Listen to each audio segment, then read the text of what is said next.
Welcome to the Deep Dive. Today, we're jumping right in with a figure whose story is, well, tragically short, but just fundamentally altered how people thought about politics in Africa. We're talking about Thomas Sankara, a man who, at just 33 years old, becomes president, and not to rule, really, but to revolutionize everything. Our sources, they paint him as the revolutionary leader who dared to dream of a truly self-reliant Africa.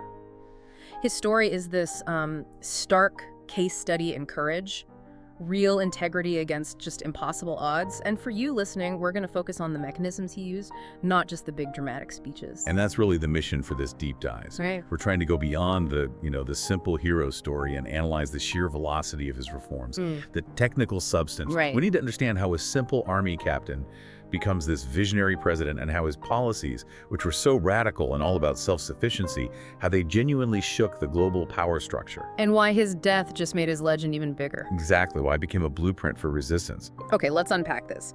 Our sources focus really intensely on his 4 years in power. It's always described as political intensity over longevity, so we have to figure out how he did so much so fast with so little.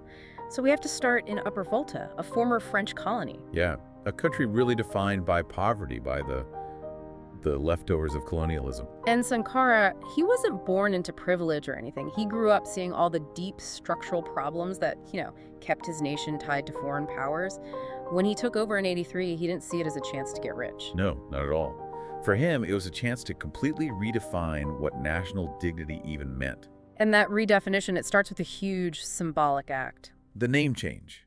He renames the country Burkina Faso, which means the land of incorruptible people. Which is such a powerful statement. It's more than a gesture. It was a formal declaration. He was saying, look, the standard for how we govern has completely changed.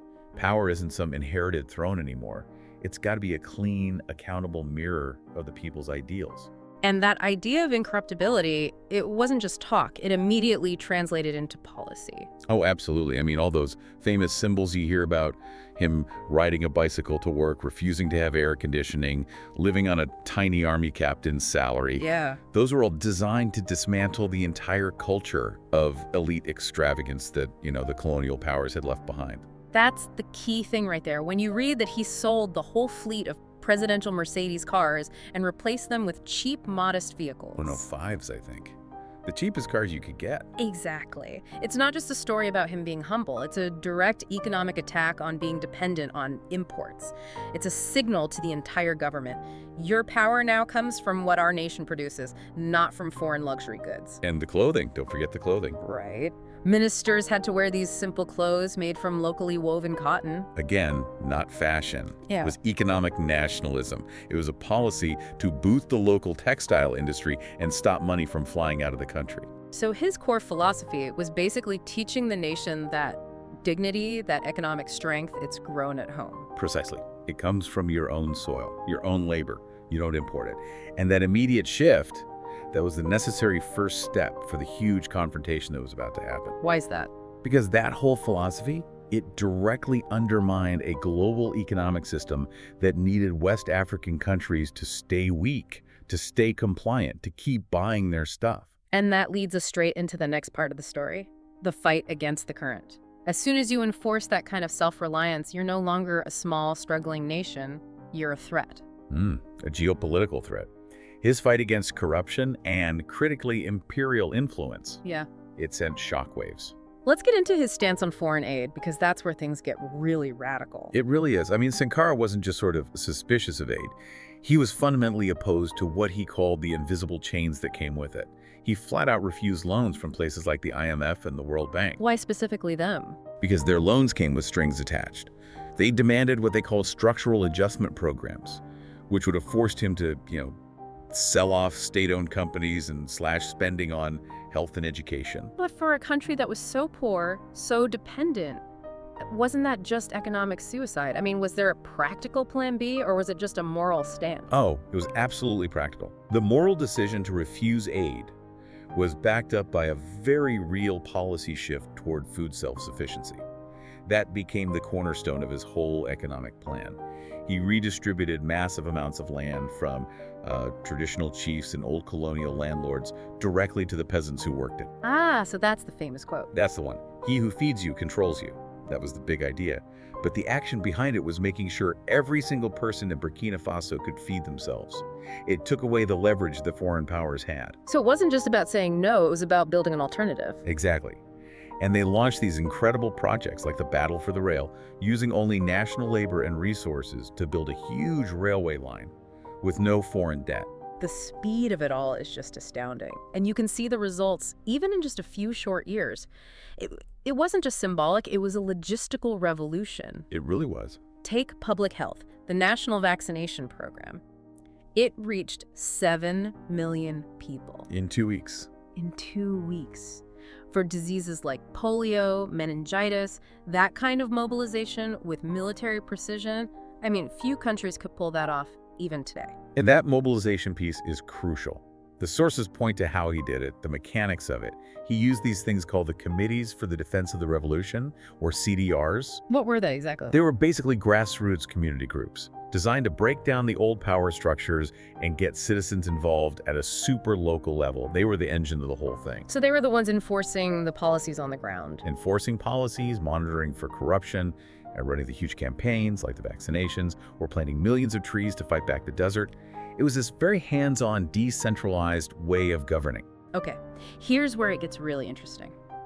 Because that kind of rapid, uncompromising change, it always creates enemies. Sankara once said, and I love this quote, "You cannot carry out fundamental change without a certain amount of madness." And that madness, that absolute belief, it put him on a collision course with everyone who is benefiting from the old way of doing things. That's right. And the opposition was, it was two-pronged. It was external and it was internal. So from the outside. Externally, his constant criticism of Western exploitation. It made him a pariah, especially after his famous speech in 1987 at the Organization of African Unity, where he basically told all the other African leaders to just default on their debt altogether. He wasn't just breaking the rules, he was trying to get everyone else to break them too. Exactly. And internally, the friction was just deadly. His extreme austerity measures, demanding total integrity, getting rid of all the perks, that alienated a lot of powerful people in his own government and military. People who had gotten used to the good life. He's gotten very used to it. And this internal pressure it built up until it exploded. Even his closest allies, people started to get envious, fearful, especially his old friend, his brother-in-arms, Blaise Compaoré. The sources suggest it wasn't just jealousy, it was real disagreement over how rigid Sankara's policies were.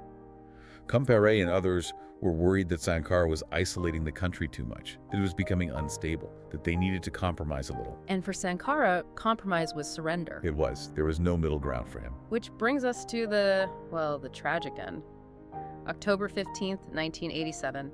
Gunfire in the capital, Ouagadougou. Sankara was assassinated. Along with 12 of his colleagues. It was a coup, led by his closest friend Compaoré. The revolution was declared over, just like that. And the new government immediately started rolling back all of Sankara's signature policies. Just dismantled. His death was the price he paid for demanding integrity in a world built on corruption and dependency. And Compaoré immediately went back to the IMF, back to the aid donors. It was a clear signal that things were going back to the way they were.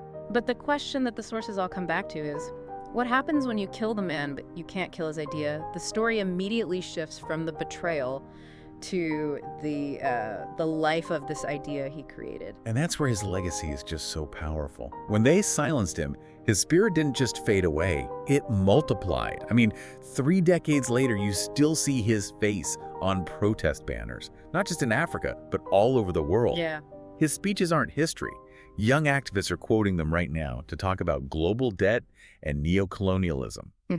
The exact same issues he was fighting back in the 80s. He fought against resignation. Yes, that quiet surrender that convinces people that nothing can ever change. He proved, even for just a short time, that a nation could govern itself with dignity, that it could reject debt, feed its people, heal its people. He shattered that myth that things have to be the way they are. So his life becomes a kind of mirror. For anyone standing against impossible odds, it's this quiet voice whispering, "Stand tall," when the world is telling you to kneel. It goes beyond politics. It's about radical self-respect. And that connection to today is so important for you listening to grasp. I mean, his 1987 speech demanding the cancellation of African debt, people thought he was crazy. a radical fantasist. And today, Today, you have the world's biggest financial institutions debating the very same unsustainable debt burdens in the global south. His analysis now sounds prophetic. He proved that greatness isn't about longevity. It's about intensity. It's about living completely in service of what's right. so we've looked at the life of a leader who chose to rewrite history, knowing that choice would probably cost him everything. We looked at the mechanisms, the CDRs, land reform, refusing aid that packed so much into just 4 years. So what does this all mean? The sources really leave us with this profound challenge. Sankara's life forces us to ask ourselves, if we have freedom, what are we doing with it? Are we using it to build something better, to resist, to inspire? Or are we just, trying to survive inside the system we've got? And we'll end with this thought for you to carry forward. The belief that change isn't some miracle that comes from outside. It's not about foreign aid or intervention. It's a choice, a concrete choice that comes from inside, from courage and conviction. Sankara proved that one person with a clear vision can awaken a nation and create a hope that absolutely outlives them. The revolution they couldn't kill. It lives on in the questions he still forces us all to ask.